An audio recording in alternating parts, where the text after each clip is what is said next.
Tere, mina olen Kristiina Treier sihtasutusest Kiusamisvaba Kool. Tere tulemast esimesele mini-videoloengule teemal kiusamine, mis see on ja kuidas seda märgata. Kiusamine on üks päris tõsine probleem, mis puudutab kõiki, kes koolis käivad ühel või teisel moel, nii õpilasi, õpetajaid kui ka laste kaudu lapsevanemaid. Mitmed, sealhulgas ka rahvusvahelised uuringud näitavad, et Eesti õpilaste hulgas on kiusamine päris levinud probleem. Erinevate uuringute järgi kannatab ühe õppeaasta jooksul kiusamise all lausa iga 4. õpilane või iga 5. õpilane. See tähendab seda, et iga 4. või iga 5. õpilane kogeb õppeaasta jooksul seda, et mõni nende kaaslane teeb neile tahtlikult, korduvalt kahju, kusjuures õpilasel endal on ennast selles olukorras keeruline kaitsta. See on päris vana probleem, ka meie ise või meie õpilaste vanemad oma kooliajast võivad mäletada üht koma teist kiusamisest. Neil võivad olla omad kogemused, omad kokkupuuted. Kiusamist kui sellist nähtust on uuritud juba ka ligemale 50 aastat, nii et ka teaduspagas, mis kiusamise kohta tänaseks päevaks kogunenud on päris arvestatav. Kui me vaatame, kui paljud õpilased kogevad kiusamist oma kooliaastate jooksul, siis seda on nii palju, et seda võiks lausa normaalseks pidada. Iseküsimus on see, et kas teades, kui palju tõsiseid ja kahjulikke tagajärgi kiusamine õpilastele kaasa toob, kas me saame seda aktsepteerida suureks kasvamise loomuliku osana või see on midagi sellist, mille ärahoidmiseks me peaksime järjepidevalt ja tõsiselt pingutama.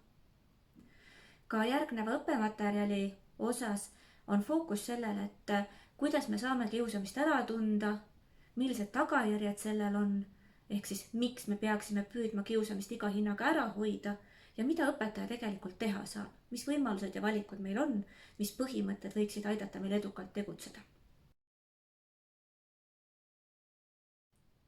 Kiusamine.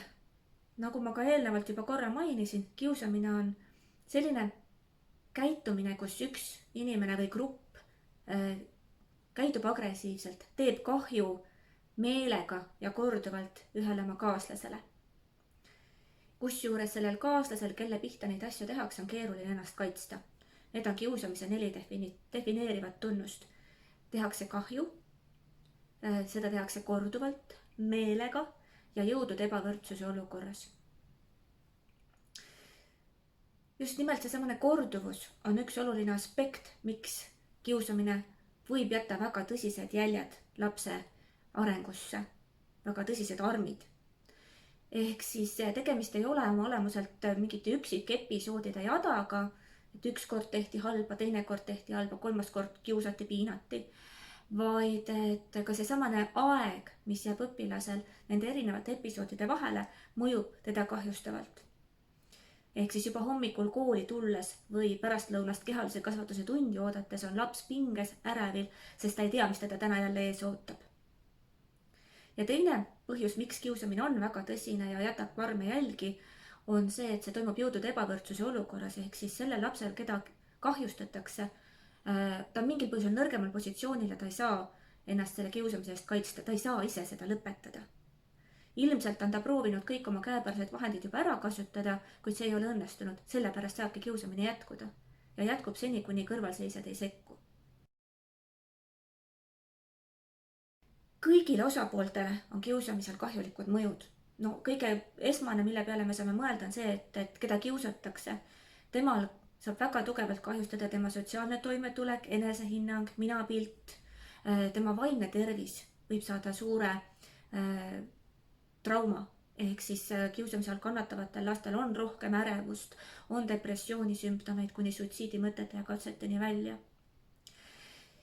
Ja mis hästi ruttu kohe ka häirub, on suutlikkus õppida, sest pidev stressifoon, mida järgmist kiusamise olukorda ootav laps klassiruumis kogeb, ei lase keskenduda, ei lase mälul nii hästi töötada, kui ta võiks, nii et õppeedukus langeb, rääkimata siis õpimotivatsioonist, kuni selleni välja, et kiusamise all kannatavad lapsed hakkavad kooli vältima.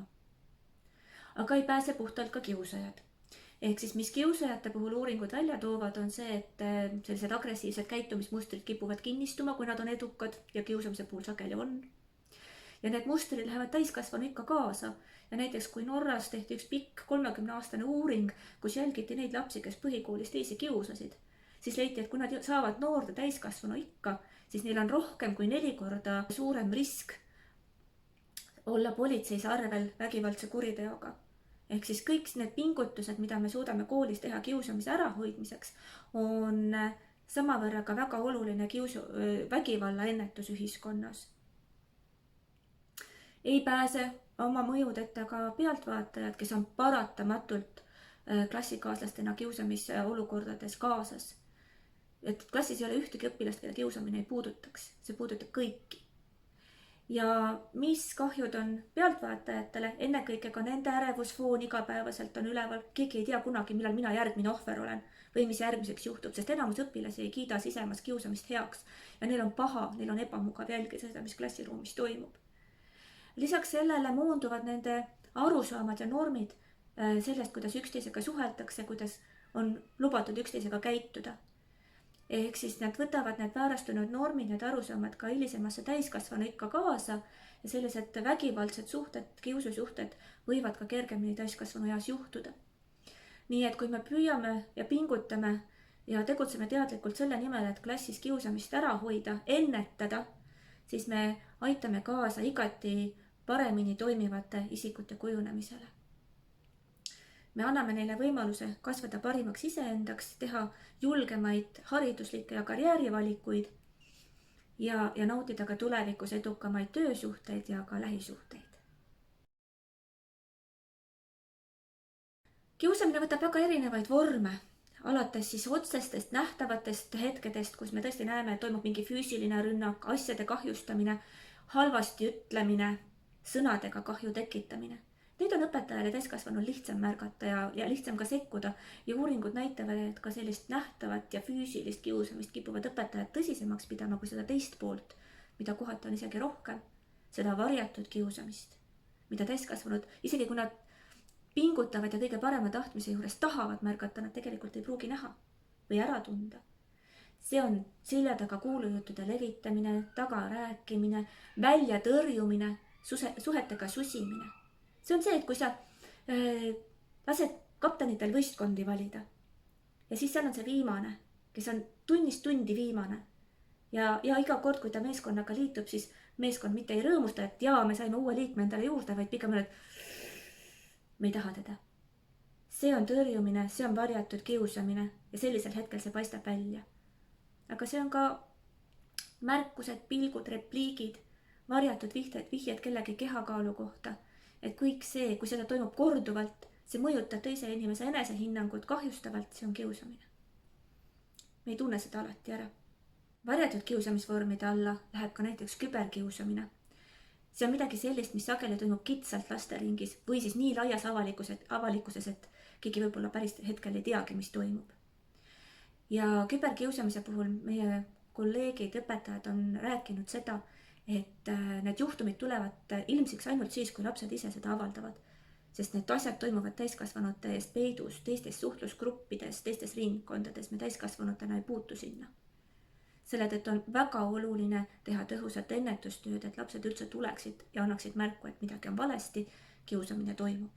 Igal juhul, kui sa märkad õpetajana klassiga tegutsedes, klassitunniks valmistudes, tunni ajal tegevusi tehes, et kaaslased teevad oma kaasõpilase pihta mingeid selliseid märkusi, tegusid, mille peale ta tõmbub endasse, läheb murelikuks, talle ei sobi see või näitab päris selgelt välja seda, et see olukord on tema jaoks halb ja ebamugav, siis märka seda. Reageeri sellele.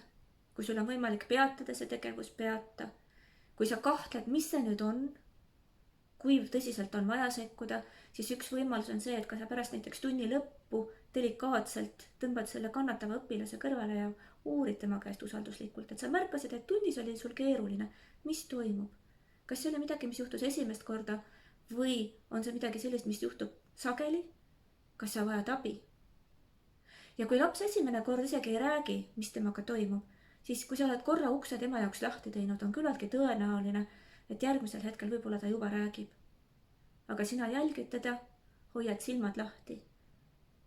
Ja kindlasti hästi oluline on ka see, et kui sa märkad, et või sul tekib kahtlus, et mõnda õpilast kiusatakse, jaga seda tähelepanekut ka kolleegidega, uuri, kas nemad on ka midagi märganud. Võib juhtuda, et teised ka on kahtlustamas ja võib selguda, et laps tegelikult vajab abi kiusamisjuhtumi peatamisel. Soovin teile häid tähelepanekuid ja julgust.